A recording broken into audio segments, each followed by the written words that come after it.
नमस्कार. 8:30च्या बातमीपत्रात मी स्वाती पाटणकर आपलं स्वागत करते. सुरुवातीला एक नजर ठळक बातम्यांवर.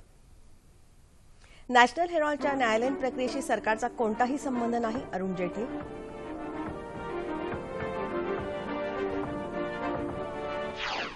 परराष्ट्र व्यवहार मंत्री Sushma Swaraj heart of Asia संमेलनासाठी इस्लामाबादेत दाखल. पाकिस्तानचे पंतप्रधान नवाज शरीफ यांची घेणार भेट. पॅरिस परिषदेत विकसित देशांनी घेतलेल्या भूमिकेबाबत भारताकडून नाराजी व्यक्त. शेतकऱ्यांच्या प्रश्नावरून विधिमंडळाच्या दोन्ही सभागृहात काल गदारोळ. कामकाज दिवसभरासाठी तहकूब. आणि दक्षिण तामिळनाडूमध्ये जोरदार पाऊस. नद्यांनी धोक्याची पातळी ओलांडली. सतर्कतेचा इशारा. मात्र चेन्नईमध्ये जनजीवन सुरळीत. आणि आता सविस्तर वृत्त. नॅशनल हेरॉल्ड प्रकरणाचे पडसाद काल संसदेतही उमटले. कामकाज सुरू झाल्यापासूनच काँग्रेस खासदार लोकसभा आणि राज्यसभेतही हौद्यात उतरून सरकारच्या विरोधात घोषणा देऊ लागले. या गोंधळामुळे दोन्ही सभागृहांचं कामकाज काल दुपारपर्यंत वारंवार तहकूब होत राहिलं. नॅशनल हेरॉल्ड हे भ्रष्टाचाराचं गंभीर प्रकरण आहे. त्यावर न्यायालयीन प्रक्रिया सुरू असून त्याच्याशी सरकारचा कोणताही संबंध नाही. त्यामुळे या मुद्द्यावरून काँग्रेस सदस्यांनी संसदेच्या कामकाजात व्यत्यय आणू नये असं केंद्रीय वित्तमंत्री अरुण जेटली यांनी स्पष्ट करूनही काँग्रेस सदस्यांनी गोंधळ सुरूच ठेवला. त्यामुळे उपाध्यक्ष पीजे कुरियन यांनी राज्यसभेचं कामकाज दिवसभरासाठी तहकूब केलं. विरोधी पक्षनेते गुलाम नबी आझाद यांनी नॅशनल हेरॉल्डवरून सरकारवर टीका केली. माहिती आणि तंत्रज्ञान मंत्री रविशंकर प्रसाद यांनी एका पत्रकार परिषदेत नॅशनल हेरॉल्डविषयी सरकारची भूमिका स्पष्ट केली. नॅशनल हेरॉल्ड प्रकरणाचा संसदेच्या कामकाजाशी संबंध लावणं चुकीचं आहे. न्यायालयीन निर्णयात सरकार हस्तक्षेप करू शकत नाही असंही रविशंकर प्रसाद यांनी यावेळी सांगितलं.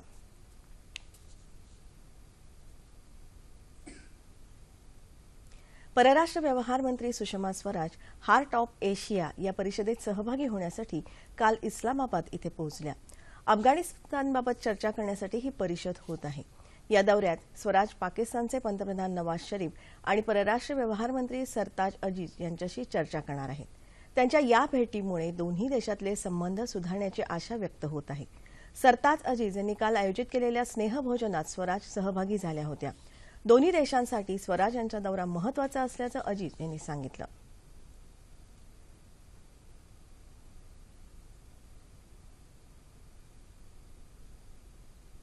हवामान बदलासंबंधी पॅरिस इथे सुरू असलेल्या आंतरराष्ट्रीय परिषदेत अमेरिकेचे परराष्ट्र सचिव जॉन केरी यांनी काल केंद्रीय पर्यावरण मंत्री प्रकाश जावडेकर यांची भेट घेतली. हवामान बदलासंबंधी भारत आणि अमेरिका करत असलेल्या उपाययोजनांबद्दल या बैठकीत सकारात्मक चर्चा झाली असं जावडेकर यांनी बैठकीनंतर सांगितलं. या परिषदेत विकसित देशांनी घेतलेल्या भूमिकेबाबत भारतानं नाराजी व्यक्त केली आहे. विकसित देश सहकार्याचं आश्वासन पूर्ण करण्याऐवजी त्यापासून मागे हटत आहेत. त्यामुळे लहान लहान द्वीपसमूहांना वाढत्या तापमानाचे गंभीर परिणाम भोगावे लागणार आहेत असं जावडेकर यांनी परिषदेत सांगितलं. 2 अंश सेल्सिअस तापमान वृद्धीऐवजी 1.5 अंशापर्यंतच वाढवण्याचं बंधन घालावं असं द्वीपसमूहाचं म्हणणं आहे. परंतु त्याकडे विकसित देश दुर्लक्ष करीत असल्याचंही जावडेकर यावेळी म्हणाले. छत्तीसगडमधल्या सुकमा या नक्षलग्रस्त भागात पोलीस आणि नक्षलवाद्यांमध्ये झालेल्या चकमकीत 12 नक्षलवाद्यांना पोलिसांनी कंठस्नान घातलं. या कारवाईत 5 पोलीस जखमी झाले आहेत. किस्ताराम भागात नक्षलवाद्यांच्या हालचालीची माहिती मिळाल्यानंतर तिथे पोलिसांची कुमक पाठवण्यात आली. ही कुमक जंगलाजवळ आल्यानंतर शेकडो नक्षलवाद्यांनी पोलिसांवर अंधाधुंद गोळीबार केला. प्रत्युत्तरादाखल पोलिसांनी केलेल्या गोळीबारात 12 नक्षलवादी ठार झाले, तर इतर नक्षलवादी अंधाराचा फायदा घेत जंगलात पळून गेले. या कारवाईत जखमी झालेल्या पोलिसांना उपचारासाठी रायपूरला रवाना करण्यात आलं आहे. शेतकऱ्यांच्या प्रश्नावरून विधिमंडळाच्या दोन्ही सभागृहात काल गदारोळ झाल्यामुळे दोन्ही सभागृहांचं कामकाज काल दिवसभरासाठी तहकूब करण्यात आलं. विधानसभेत शेतकरी आत्महत्येच्या मुद्द्यावर काल सुरुवातीपासूनच विरोधकांनी गदारोळ सुरू केला. विधानसभेत विरोधकांनी केलेल्या मागणीनुसार शेतकरी आत्महत्येच्या मुद्द्यावर नियम 293 ऐवजी नियम 297 अन्वये प्राधान्यक्रमानं चर्चा करण्याची सरकारची तयारी असल्याचं महसूल मंत्री एकनाथ खडसे यांनी स्पष्ट केलं. तेव्हा काँग्रेस सदस्य अधिक आक्रमक होऊन संकटग्रस्त शेतकऱ्यांसाठी चर्चा नको, घोषणा हवी अशी नारेबाजी करत हौद्यात उतरले आणि गोंधळ सुरूच राहिला. या गोंधळात काही शासकीय विधेयकं पटलावर ठेवण्यात आली. कालच्या लक्षवेधी सूचनाही पुढे ढकलण्यात आल्या. नैसर्गिक आपत्तीमुळे संकटात सापडलेल्या शेतकऱ्यांना सरकारनं कर्जमाफी द्यावी ही मागणी करत विरोधकांनी केलेल्या गदारोळामुळे विधान परिषदेचं कामकाज काल दिवसभरासाठी तहकूब करण्यात आलं. दुष्काळामुळे संकटात सापडलेल्या शेतकऱ्याला कर्जमाफी द्यावी आणि शेतमालाला योग्य हमी भाव मिळावा या प्रमुख मागण्यांसाठी काँग्रेसनं काल नागपुरात मोर्चा काढला होता. काँग्रेसचे प्रदेशाध्यक्ष अशोक चव्हाण यांच्या नेतृत्वाखाली दीक्षाभूमीपासून ते विधान भवनाच्या परिसरापर्यंत काढण्यात आलेल्या या मोर्चात काँग्रेसच्या ज्येष्ठ नेत्यांसह शेतकरी मोठ्या संख्येनं सहभागी झाले होते. शेतकऱ्यांच्या आत्महत्या, कर्जमाफी तसंच डाळींचे वाढते भाव यासह विविध मुद्दे या मोर्चात उपस्थित करण्यात आले.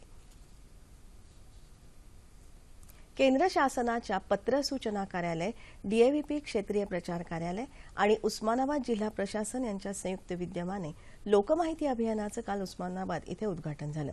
जिल्हाधिकारी डॉक्टर प्रशांत नारनवरे, जिल्हा पोलीस अधीक्षक अभिषेक त्रिमुखे आणि मुख्य कार्यकारी अधिकारी आनंद रायते, पत्र सूचना कार्यालयाचे सहाय्यक संचालक नितीन सप्रे या कार्यक्रमाला उपस्थित होते.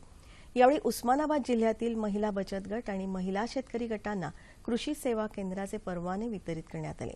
10 तारखेपर्यंत चालणाऱ्या या लोकमाहिती अभियानात केंद्र आणि राज्य सरकारच्या विविध योजनांची माहिती देणारं प्रदर्शन मांडण्यात आलं आहे. अभियानात काल सरपंच मेळावाही घेण्यात आला. केंद्र सरकारच्या माहिती आणि प्रसारण मंत्रालयाच्या क्षेत्रीय प्रचार कार्यालयाच्या वतीनं आरोग्यविषयक माहिती देण्यासाठी हिंगोली तालुक्यातील नरसी नामदेव इथे 2 दिवसांचं प्रचार अभियान राबवण्यात आलं. यावेळी माता बालक आरोग्य, लसीकरणाचं महत्त्व आणि किशोरवयीन आरोग्य याविषयी जनजागृती करण्यासाठी विविध स्पर्धा, तपासणी शिबिरं तसंच कलापथकांच्या कार्यक्रमाचं आयोजन करण्यात आलं होतं. पोलीस ठाण्याच्या प्रांगणात आयोजित केलेल्या या कार्यक्रमाचा प्रारंभ जिल्हा परिषद शाळेच्या विद्यार्थ्यांच्या रॅलीनं झाला. यावेळी शाहीर रमेश गिरी यांनी मनोरंजनातून प्रबोधन केलं.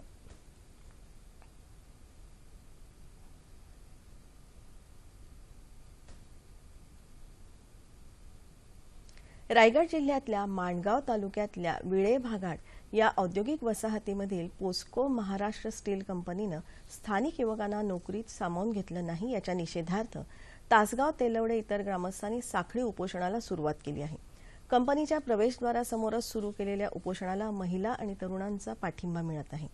या कंपनीत 4,500पेक्षा जास्त कामगार आहेत. मात्र यामध्ये स्थानिक कामगारांची संख्या फक्त 2 अंकी आहे. या परिसरातील हजारो एकर जमीन कारखान्याच्या उभारणीसाठी वापरण्यात आली, परंतु इथल्या युवकांना रोजगार मिळालेला नाही.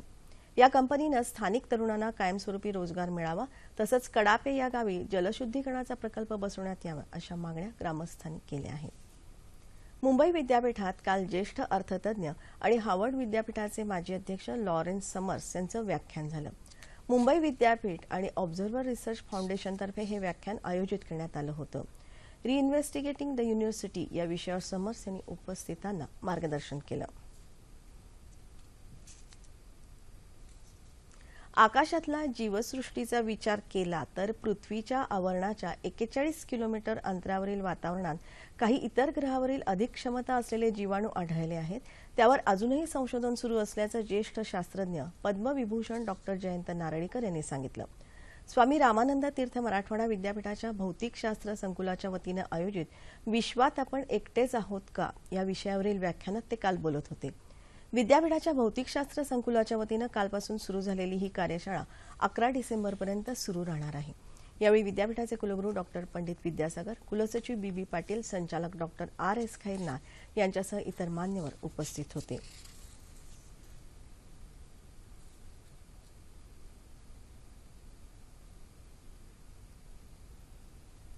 कोल्हापूरच्या महालक्ष्मीला विजयादशमीला नेसवण्यात येणाऱ्या मानाच्या शालूचा लिलाव देवस्थान समितीतर्फे केला जातो. मात्र यंदा या शालूला लिलावात अपेक्षित बोली मिळाली नसल्यानं लिलाव तहकूब करण्याची नामुष्की देवस्थान समितीवर ओढवली. तिरुपती तिरुमला देवस्थानकडून शारदीय नवरात्रोत्सवाला मानाचा शालू देण्यात येतो. त्यानंतर या शालूचा लिलाव करण्याची 28 वर्षांची परंपरा आहे. या शालूची किंमत 74,000 रुपये आहे. देवस्थाननं लिलावासाठी 5,42,000 इतकी किंमत निश्चित केली होती.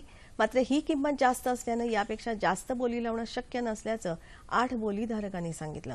अखेर अपेक्षित प्रतिसाद नसल्यानं लिलाव स्थगित करण्यात आला. समितीच्या बैठकीत चर्चा करून पुन्हा लिलाव प्रक्रिया करण्यात येईल असं देवस्थान समितीनं स्पष्ट केलं. मुंबईत काल पॉप्युलरचं अंतरंग या किशोर आरस संकलित पुस्तकाचा प्रकाशन सोहळा झाला.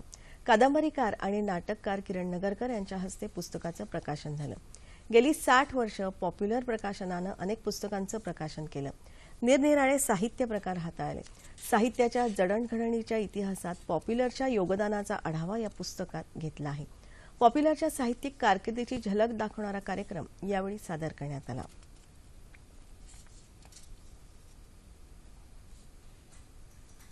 नागपूर अधिवेशनात मातंग समाजाला 8% आरक्षण मिळावे या मागणीसाठी वेगवेगळ्या 12 संघटनांच्या वतीनं नागपूर विधान भवनाला घेराव घालण्यात येईल असा इशारा अखिल भारतीय मातंग संघाचे अध्यक्ष बाबासाहेब गोखले यांनी काल दिला.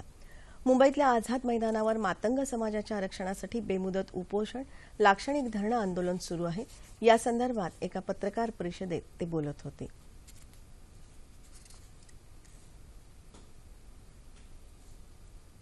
लोककला ही महाराष्ट्राची शान आहे. ही कला जिवंत ठेवण्याचं काम राज्यातली लोककला केंद्र करत आहेत असं अभिनेते सयाजी शिंदे यांनी सांगितलं. पुण्यात शरद क्रीडा प्रतिष्ठानच्या वतीनं आयोजित केलेल्या पुणे लावणी महोत्सवात ते काल बोलत होते. 11 डिसेंबरपर्यंत सुरू राहणाऱ्या महोत्सवात 14 तमाशा फड, 5 व्यावसायिक संघ सहभागी होणार आहेत. विजेत्या संघाला चांदीचे घुंगरू, रोख रुपये असं बक्षीस दिलं जाणार आहे. प्रसिद्ध लावणी सम्राज्ञी गुलाबबाई संगमनेरकर यांनी पठ्ठे बापूराव यांचे छक्कड गाऊन महोत्सवाची सुरुवात केली. यावेळी राष्ट्रवादी काँग्रेसचे प्रदेशाध्यक्ष सुनील तटकरे आणि इतर लोकप्रतिनिधी उपस्थित होते.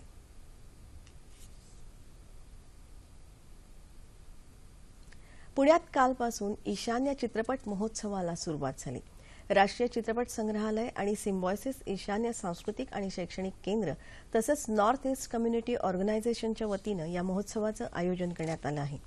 महोत्सवाचं उद्घाटन अभिनेता राज झुत्शी यांच्या हस्ते झालं. अशा महोत्सवाच्या आयोजनानं परस्पर संवाद वाढायला मदत होईल असं झुत्शी यांनी यावेळी सांगितलं. रजनी बासुमतारी दिग्दर्शित राग या आसामी चित्रपट यावेळी दाखवण्यात आला. या महोत्सवात 16 चित्रपट आणि 9 लघुपट रसिकांना पाहता येणार आहेत. महोत्सवाचा समारोप उद्या होणार आहे.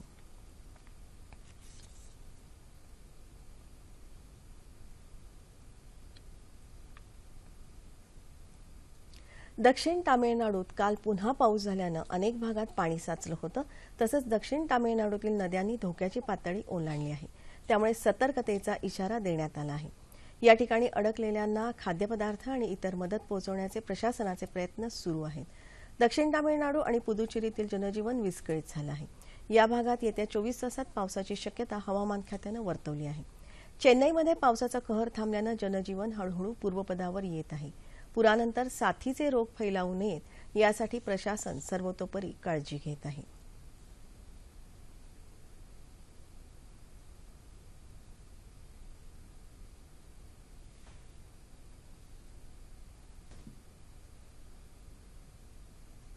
हवामान. राज्यात सर्वात कमी तापमान नांदेड इथे 10 अंश सेल्सिअस नोंदवलं गेलं. येत्या 36 तासात संपूर्ण राज्यात हवामान कोरडं राहण्याची शक्यता हवामान विभागाकडून वर्तवण्यात आली आहे. ठळक बातम्या पुन्हा एकदा. नॅशनल हेरॉल्डच्या न्यायालयीन प्रक्रियेशी सरकारचा कोणताही संबंध नाही, अरुण जेटली.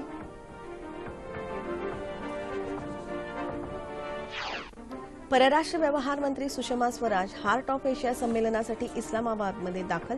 पाकिस्तानचे पंतप्रधान नवाज शरीफ यांची घेणार भेट. पॅरिस परिषदेत विकसित देशांनी घेतलेल्या भूमिकेबाबत भारताकडून नाराजी व्यक्त.